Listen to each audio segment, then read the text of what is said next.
Welcome to Create Before Consume, where creators that I know are talking about things that interest me.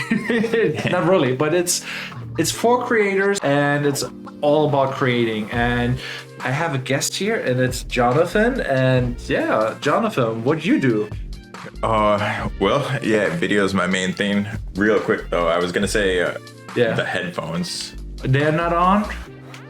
Oh, they may be empty with battery. Oh, okay. Oh wait, there we go. All right, we can restart it real quick. Oh no, they're not plugged in. I got you. Nope, there's no restarts from here.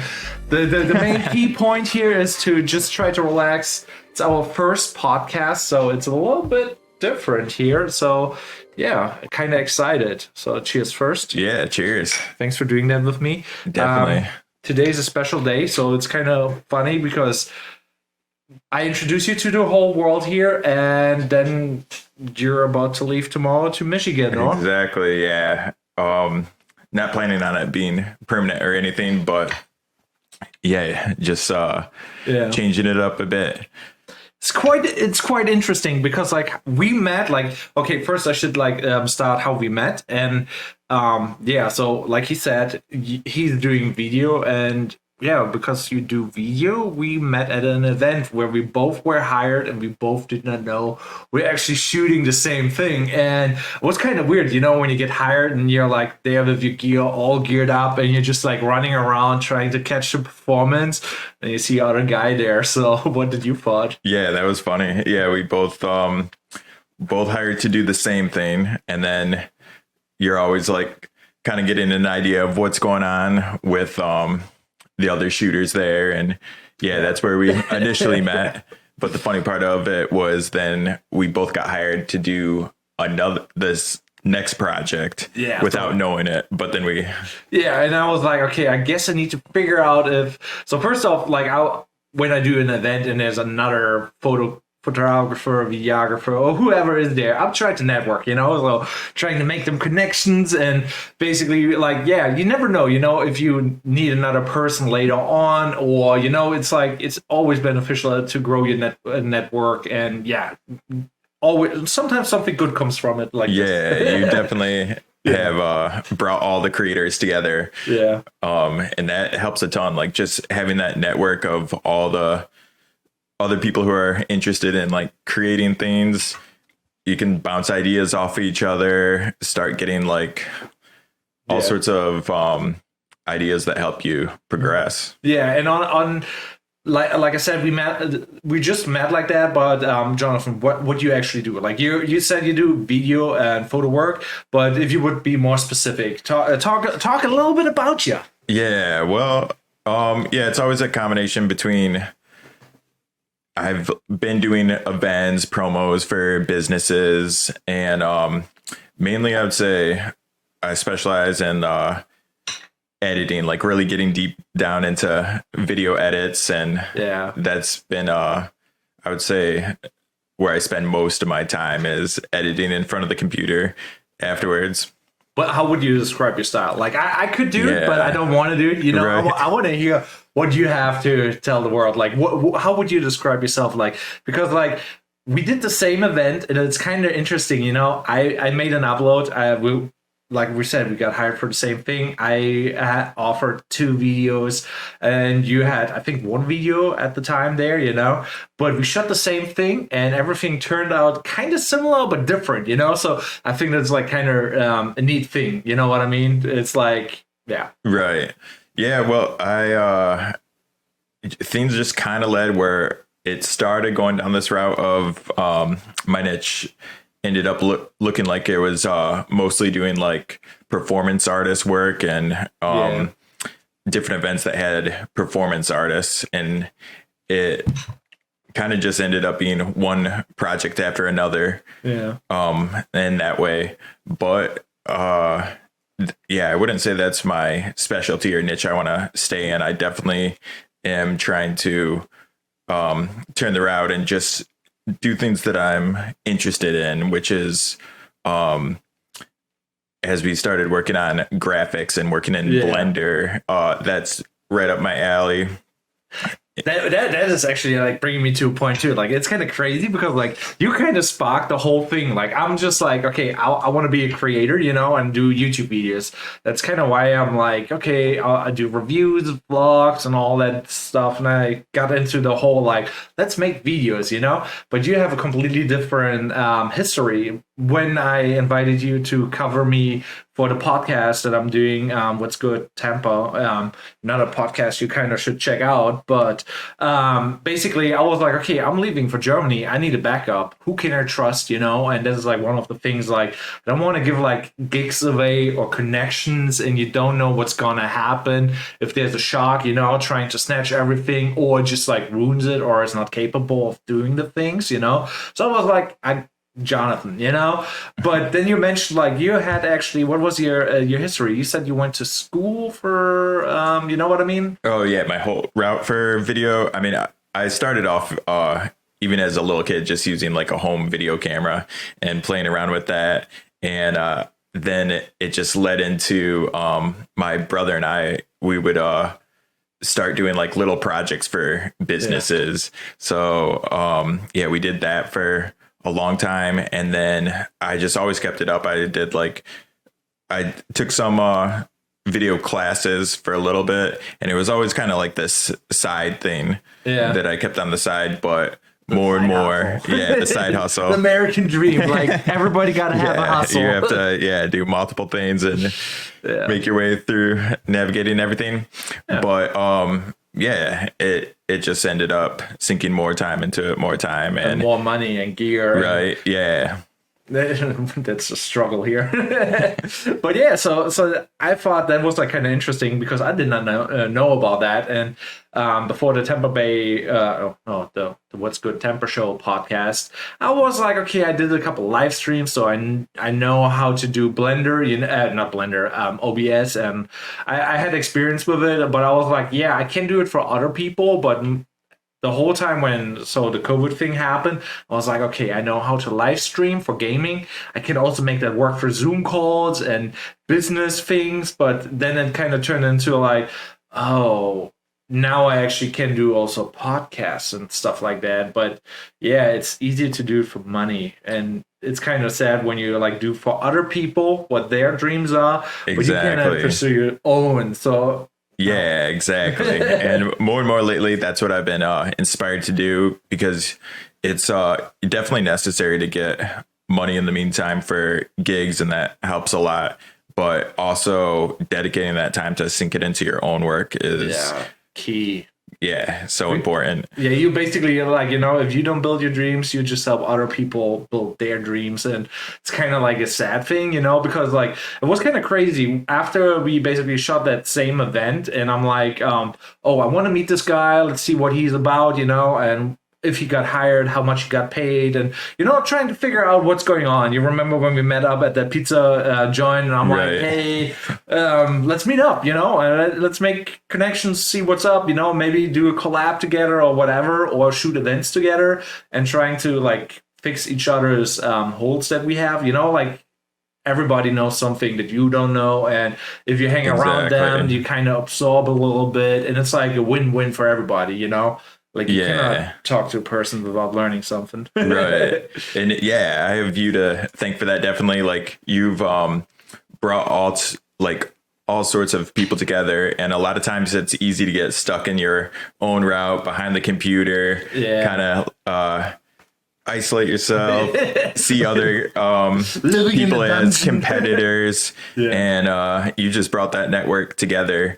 And like you said, it's a win-win for everyone. It doesn't. Well, what I found was like what I was like trying to get at was like it was kind of interesting because you were building other people's dreams basically. And after I talked to you, you're like, yeah, my brother is like a developer for games, and then you have like a big YouTube cousin show shenanigans thing. It's hard to describe, And then you talked the other time like you helped a fitness trainer doing videos, and now he's at 1 million subs. I'm like, dude, I'm like in my bubble trying to build my own thing, and I don't even know what other people kind of do. Like, I know some people that I like what they do, and I always support people, but I'm like, yeah, gotta build your own thing, And I'm like, dude, everybody's successful doing shit, and you just enable them. And I'm like, dude, you gotta get on that, Yeah, exactly. And so that's where my head's at now. I've had some examples through my family. Like you said, my cousins, they just kept going at it. And for like the longest time, just saw them like nonstop going at it. And it can be like so disheartening to see the numbers might not be there for like the longest time as far as so what is like your, like, if you would put a number in years on that, because like it's kind of interesting. Like I'm like, okay, I'm doing YouTube now since like over 10 years, but not really like all passionate and extreme. Like extreme, I'm like trying to do it since like 2 or 3 or 4 years maybe. Beforehand, just dabbled, Right. But what is the number of years you would put on, like, let's say all the people who succeeded, and made it? What do you talk about in years? It definitely depends on how dedicated you are to putting in the amount of work necessary. Which, so for them and my brother makes VR games, and he ended up getting a really successful game, Jet Island.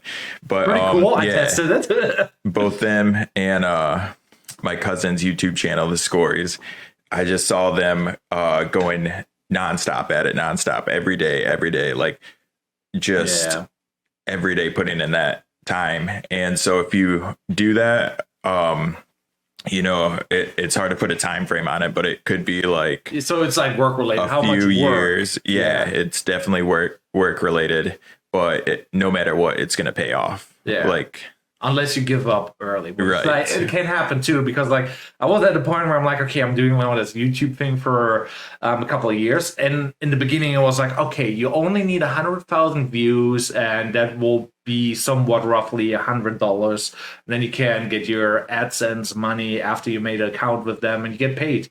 And that's what you could do really early on. And it's like you could have 100 subscribers if you have the SEO right and you have enough views, you just get a paycheck there. And it's really motivating when you're a beginner to see money early on. But if you're like doing it for the money in the, then it doesn't go the right way, because you're trying to like, how do you play the system, instead of versus I'm trying to do what I actually like and love. Exactly. And that's what you and I have been talking about. It's like you can do the thing where you're like, all right, I'm going to go full time into this and just nonstop. Yeah. But if you don't already have something kind of steady that's keeping that stress off you, as far as bills and everything like that, then I feel like it can be pretty risky. Yeah, but it really is. On the flip side, like that's kind of like also my story. Like I was like, you got to build that runway. If you have savings, the longer the runway, the more attempts you can take. To take off, basically. Right. That's a good way of putting it. But I tried it a couple times, and my runway is really, really long, and I'm just like, is that really my thing, or is it not my thing? Because like it could be like that you're just like unable to adapt and say this is now a thing I should pursue, or you're absolutely not the right fit for it, and you just like waste your time, kind of sort of, Right. Because some people, certain things come easy to them, and they're just like, oh, I just started my YouTube channel, and 6 months later I'm verified, have 1,000 subs, and you're just like, huh? So it's like kind of weird where the grind meets like talent and and self-awareness. Like, so now I'm always thinking like my stuff is terrible, and I'm cool with that, but I want to learn what is wrong. That's my mindset. Right. Yeah. And I think that's definitely each time you're working on something, you're going to build skills that are going to be useful in all sorts of different areas. But that's been the struggle for me, is finding that like niche. I've always kind of like been like a jack of all trades, like trying to learn all these different skills. And especially I see you just into all different sorts of things. Yeah, ADHD, my boy. It is a blessing and a curse. Right, exactly. Yeah, but all those skills, they're gonna somehow weave their way in and then create something that's unique. Yeah. I mean, yeah, on that note, it's like kind of interesting, like, because like if I would have to describe your like video endeavors and Yeah, I'd skills like to or whatever, hear your thoughts on it. Yeah, so how he works is basically really OCD, it's like really like fine dialed down, really high quality, where I'm trying to be fast paced and done.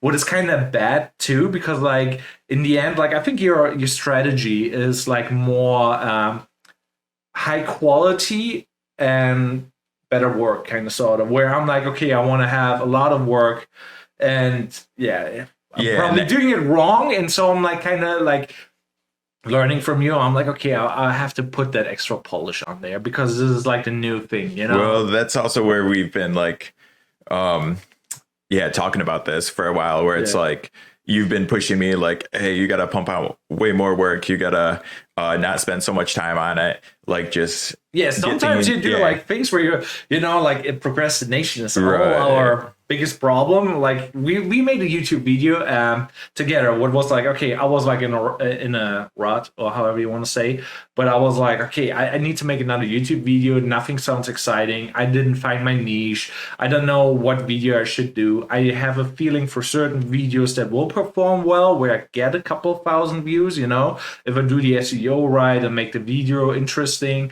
then I know I get the views. But if I don't feel the video concept or the topic is not interesting, I'm not gonna do it.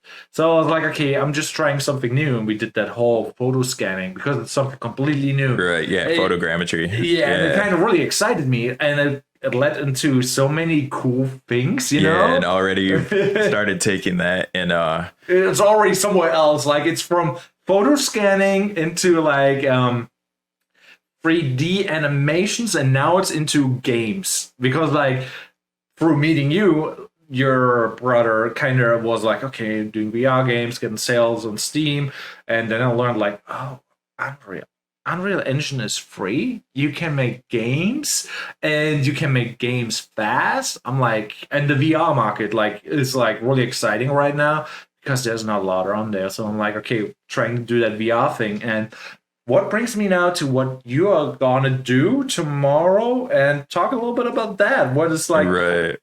Well, my brother, like I said, he's been he released a couple games already on Steam, and now he's working on his next game. And I just decided like this is the time where I'm gonna head up to Michigan, and I'm gonna work with him and help him out with as well as working on my own things, but help him on this next game. Big part of his next game is using that technique, photogrammetry. Okay. So there's just to explain it real quick for anyone who doesn't know, photogrammetry, how do you spell it? You take pictures of any object and use a program to stitch them together, and then it can create graphics that objects, whatever. Oh, now I'm just remembering what I forgot, because I wanted to say we both did it. You inspired me to do something new. I was excited, and I made a YouTube video, and I probably took me like 4 days or something like that.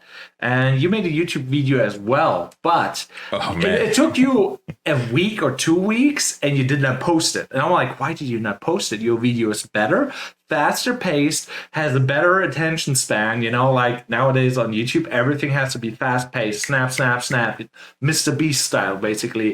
And I'm just like, you're not posting that? You put all that work in there, your son. Right. Well, yeah. You've been pushing me on that, but the way I see it is I want to start building up these so then I can consistently keep up with releasing different videos. But like you said, there's just post it, forget about it, don't worry about any judgment on it.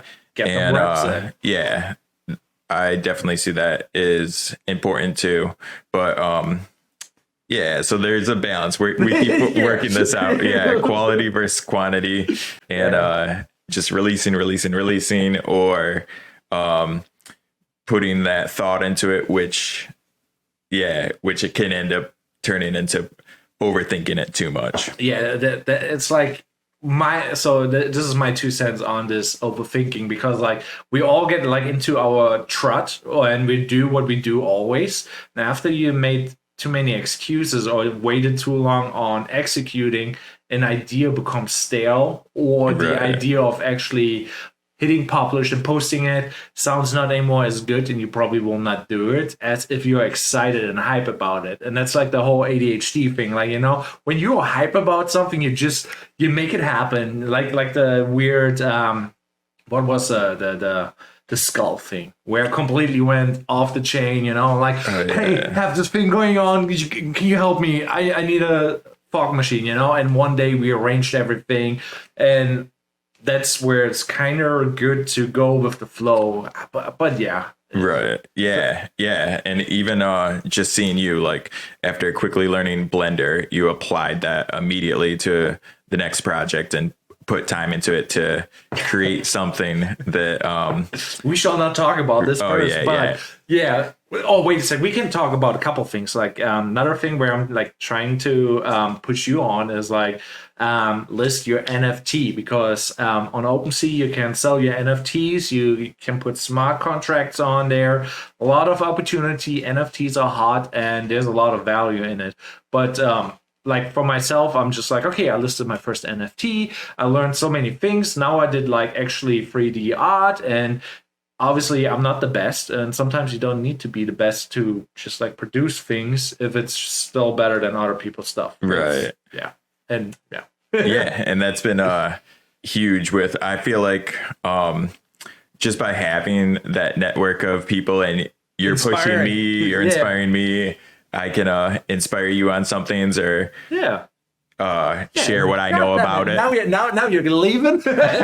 Well, that's the beauty of the internet. We can keep working on things on the internet too. Yeah. But just the fact that even like starting this up, like when you have that social reinforcement. Reinforcement.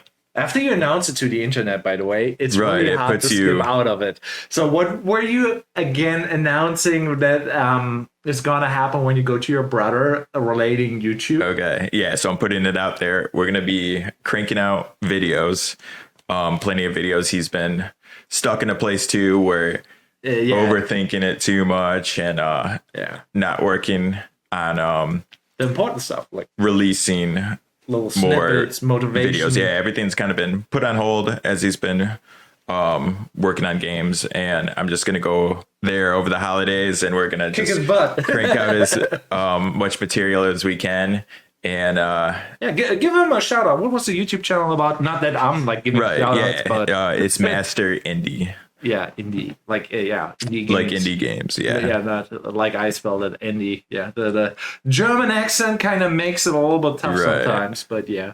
So putting it out there, you should see. I'll be up there, driving up there in a couple days, make it there, and then. So wait a second. When can we correctly see like your first devlog, or however would you say it? Oh, yeah. Well, give me 1 or 2 days bonus, know, whatever you think right now, because it always takes a little bit longer. Okay. I'm going to put the pressure on this. I'm going to say 1 week is when you'll see an update. Yeah, and that's some pressure. But let's say 1 week and 2 days. So basically, that would be, I want you to try it on that day, and then it will nag you. Exactly. Yeah. So, definitely get a hold of me. Yeah. Bug me. If you don't see that, then I got you. Yeah, it's time to. This is my thing. But now it's time to just kick it into full gear. Yeah. I mean, it's like one of the things like you would say, like, oh, it's just a YouTube channel, or it's just like this, that. But in the end, like what I saw is kind of the whole Mr. Beast thing. Like you can sell merch on freaking Walmart. You can build a burger chain. Like it's like kind of crazy when people are like, oh, YouTube, No, YouTube can be like a giant thing. even like a couple hundred views can get you like $1,000 if you make it right. You know, it's like you could have like a sponsor deal. Yeah, you can sell your own products. You can, by the way, buy my merch here. wait a minute, we'll buy this here. This is a lens holder, perfect for Christmas gifts for photographers. Exactly. Handmade with my 3D printer. Yeah, all your 3D printing stuff is really awesome. Yeah, I'm a little bit too spread thin, you know, but yeah, we can't have everything. Well, yeah, that's how it goes. I mean, that's where, like I said, you've introduced me to multiple people who, even if you don't think it's big right now, they just keep putting in that dedication to it, and all of a sudden it has no choice but to go somewhere. Yeah, it's like it's kind of like there's like the butterfly effect, you know. You do a little tiny thing, you know, and then something big happens. But it's sometimes weird, you know. You meet a person and then you're actually like, oh, I learned something new from that person, and now I can charge like a couple $100 more or thousands, you know. Right. Or I learned a new skill, or it's like you don't know where that leads, you know. It's like it's just like the tiny things sometimes have a big outcome. So I'm like always like open, hey, let's collab, let's you know, and I'm usually very honest. Like I had the other day a guy like contacting me and he's like, hey, can I do some video work for you? I just need some footage. And I'm like, saw his editing. I'm like, the American way of doing things would be like, hey, yeah, sorry, I have no time, or just, you know, ghost them. And I'm a little bit too direct, but it's kind of bad, you know. No, but that's also, actually really some people good. Don't like it though, you know. Well, yeah, it's the like the tough truth sometimes, but that's a way better approach. I mean, there's far too often like you have social media and people reaching out through that, and you think everything is cool, but it's not. Right. And you're just like, oh yeah, I don't know what's going on. Something is wrong. Or it's just like the market. Yeah. In the end, like if you have fire stuff, you know, people want to have it, you know, it's like, right. And you can't sell yourself short at all. Yeah. But on the flip side, like it's also like, you cannot be like delusional and be like, oh, my stuff is the best, you know, like it's always cool, like to be like, okay, my stuff sucks, and you need to know why it sucks. So you still can improve having that truth, but it's still like, even if you think your stuff sucks, still put it out there, because for somebody else it could be still useful, you know. Right. And that's why I'm like, it doesn't matter if your video sucks, you know. Exactly. For somebody, there's like those YouTubers and whatever, they sit on the bed and talk about like, today I did this, you know, and 10,000 100,000 people watch the video, no fancy editing, it's just a person talking about the experience, you know. It's right. It's too easy for, especially me, to get stuck in the head, overthink things, get steered in too many directions. Yeah, I'll take a shower before the podcast.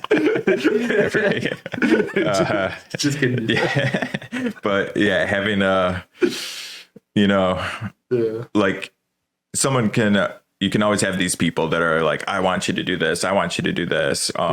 You know, maybe you should do this. Everyone has their own thoughts on what you should do. Yeah. And yeah, sometimes it can be tough to navigate what you want to do. And, but just by doing it and putting it out there, then that may lead somewhere, that leads you to the next spot, leads you to the next spot. Yeah, what will hopefully go kind of in that direction. Obviously, it would be cool if you have like a bigger end goal, you know, and you're working towards that goal. Because like when I took the last gig, I'm like, okay, I'm doing this Blender thing, and I don't know if I can do that, you know, blah, blah, blah.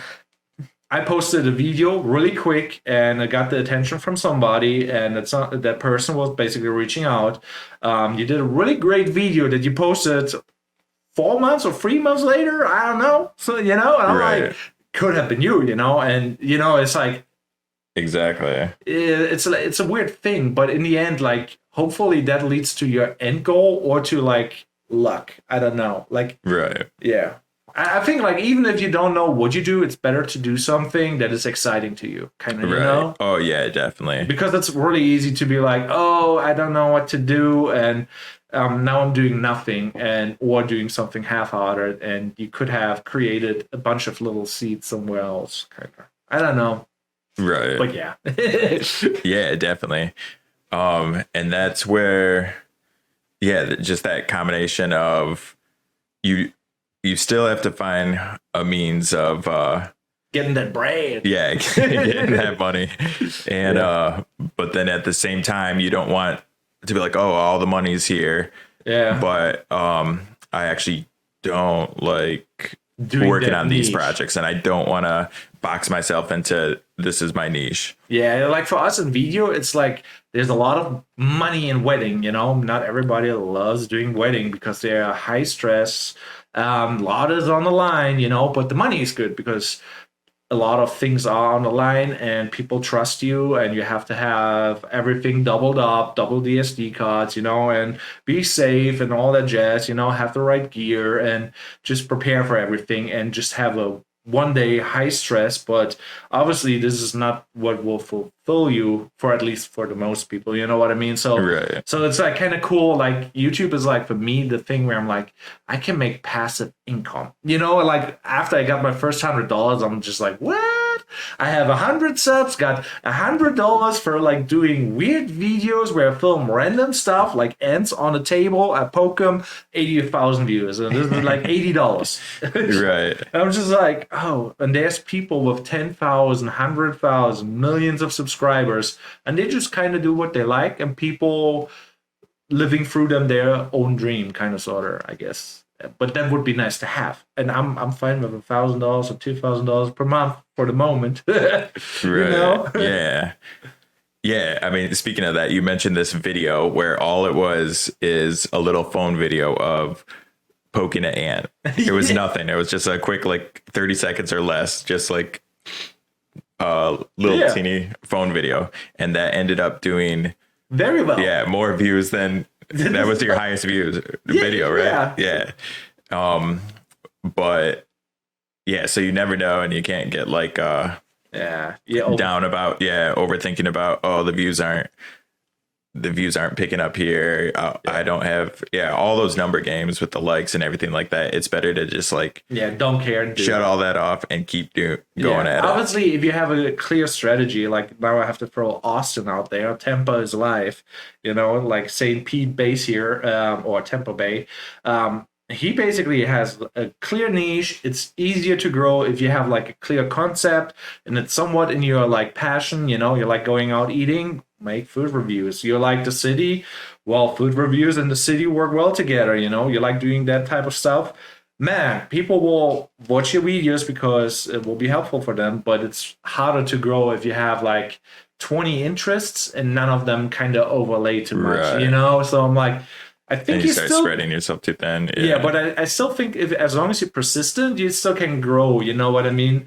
And, but it will just take longer. Yeah, but yeah. So I'm like, let's do shit. Exactly. Yeah. Can you do me actually a favor and hand me another one of the? Oh yeah. Yeah. So you're leaving tomorrow, and that is like kind of a big bummer, you know. So you're actually you're the second person that I lost. Like I lost Adam Barefoot. Like he's doing some really cool video work as well, you know. And he has like a ghost channel. He's actually really good on YouTube. He's like somewhat successful. And I'm like, damn boy, he moved away, you moved away, but yeah, now with the whole VR thing, it would be we did that already. We did the whole meeting thing. You remember when I was like, hey, let's do that big screen or whatever it was, you know? It was a little bit tricky in the beginning with like setting it up and like, hey, let's have a hangout. Let me show you my desktop, or let's watch a video together. That's also like a thing where I'm like going into Unreal Engine and thinking about certain things, what I want to have, you know? And it's so easy to do stuff there and make it nice. So I'm like, I'm really hype about the future. Like, even though you're moving away, you know? Yeah, it's a really weird thing, but at least, you don't have to feel like, now this person is gone. Like, it's a weird thing. You can actually hop into VR with them, and we tried that out collaborating. Oh, I think I got a call. Oh, okay. So I just have to shut down Facebook for a hot second. And give me 1 second. But yeah, now with all this, this brings me to another point, the metaverse. Yeah, talk a little bit about the metaverse because people have different thoughts on it. I'm also really interested in. I just watched today the podcast from Gary Vee where he interviewed Mark Zuckerberg, and the whole NFT thing, is like kind of weird because for most people it seems like it's not really worth anything because it's just a picture with a code on it, and the code is unique and you cannot copy it, blah blah blah. But the idea behind it is like you can buy digital items that are unique, but you can transfer them through games. Like, let's say you play a game, Apex Legends, you buy a couple weapon skins or a skin for yourself. You could transfer that to a different game. Or you could trade the items for Ethereum or whatever, and then with that money, you buy different stuff. So it becomes really interesting that this stuff is not anymore worthless because, like, new game, new thing, But now it's like, no, it has value. Yeah. Well, yeah, definitely. And that's the weird thing about all this stuff is right now, you can basically do all this stuff already on VR. It's been out for like a long time. There's VR chat and different meeting rooms. You can actually we have to go more into the VR room. Can you also check on the phone if like Joe or James are like on the way, because it's probably 6:00 and we have a little party here for you. We also have to arrange some hot dogs. To have our hot dog grilling night and whatever. We can wrap this up pretty soon, but let's back to the metaverse though, because so this is already out in VR. And Facebook now calling themselves Meta is making like a big deal out of it, and pretending like they're kind of making all this happen. But already happened. It's already out there and it's already happening. All I think they're going to do is bring more people who are outside of that world in there and make it become a little more of a legit thing. A standard thing that more people. But on the flip side, like, let's say for everybody who's watching this right now, what is probably 5 to 20 people, maybe 100, that would be nice. So hit the like button and subscribe, because we're trying to spill the beans. Or no, it's not spill the beans, but it's spill the coffee, but I like beans. But yeah, basically, the metaverse has a lot of good things going for it that most people will not see in the beginning, because it's like, let's say you're like 40, 50 years old. It's the new thing. What, you have to wear goggles? You're locked up at home. And why would I wear that? I want to be in the here and now, But on the flip side, real estate is really, really expensive. And with VR, you can have a nice mansion, Doesn't really matter that you're poor, but you still can have like a tiny environment that feels bigger, so will relieve some stress of the poor people and gives a little bit more equality in a weird way. Yeah, that's a strange way of looking at it. I mean, even in VR, when we hopped into big screen, all of a sudden you can take what's on your computer already and you can like blow it up as like a giant screen and work on it and all that. So it's interesting to see where all of this is going, but like technology can be that catch-22. Like in some ways it's good, but then in other ways it just hit the like button. Becoming a evil toxic thing that's addictive. But so that's what I'm excited for. I'm gonna work with my brother and work on some other things like games, Blender, and the video content.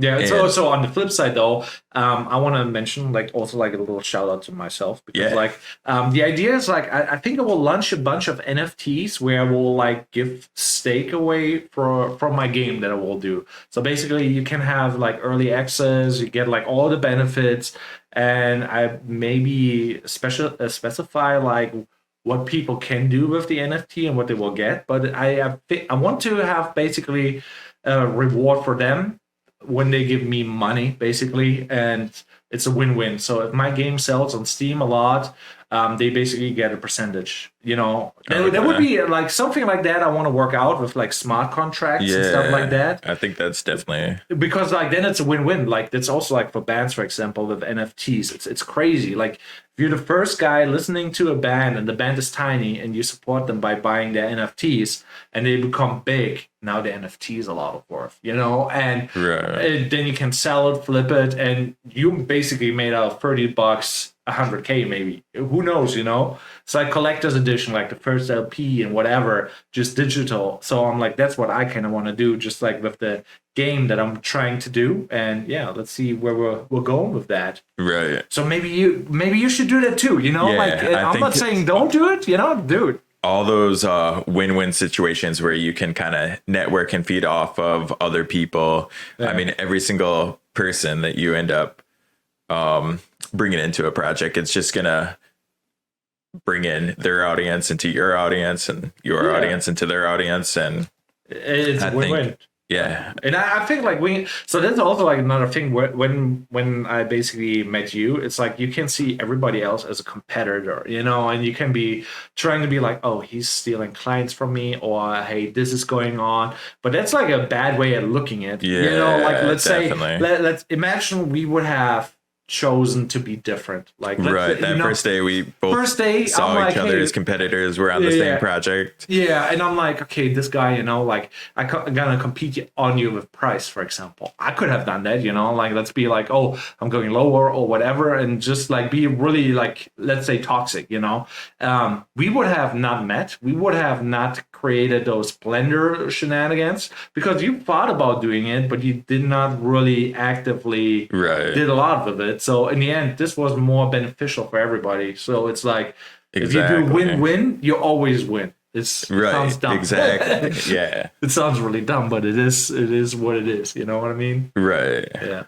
And yeah, once again, you're the king of that, the win-win situations, and finding a way where there's always something that's beneficial to everyone. Yeah. And it's not so on the weird part is like some people who are really quiet and don't say a lot, they don't reveal a lot, but that kind of means like they have something to hide. What and then you know, like if somebody's very quiet and he's kind of somewhat successful and he doesn't want to tell you too much, then you kind of like, is this guy a shock? Because like, you know, still always have to watch out, definitely, and keep your guards up with if it's gonna be someone that actually will steal stuff, like let's say intellectual or whatever, or physical. But on the flip side is like also like if you talk, you always reveal something. Like you tell people what you do, what you did, you know, whatever you say, you reveal something, you know, what is kind of scary, you know, like you could go now on Facebook and double check certain things. Did he actually know this guy? Did he not do this? You know, so whenever you say something, people can check on it, and some people do because there's always an error. And then they're just like trying to roast you, put you on the spot. But it's just like, that's like how you can spot like, I'm very most of the time out. you can tell when someone's authentic and genuine person, or they're just completely trying to fluff everything. And well, we all got to fluff a little bit. A little bit, my 1 million sub account here. The cats invaded the damn property, and I basically got like into real trouble here.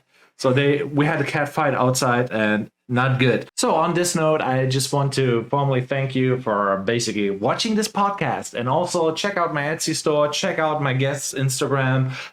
Read the description down below that you can see and find more about this whole podcast. Also, hit the like button, subscribe. I don't know if I will make a separate channel in the future for this. I will see how this is going.